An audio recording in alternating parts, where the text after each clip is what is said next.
ទី29អូសភាវិលមកដល់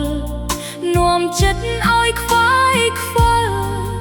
នឹកដល់រឿងរ៉ាវកន្លង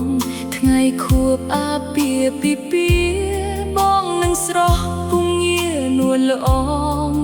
ចាប់ដៃគ្នាជាគូក្រងស្បាក់ស្បាយរួមរស់មួយជីវិត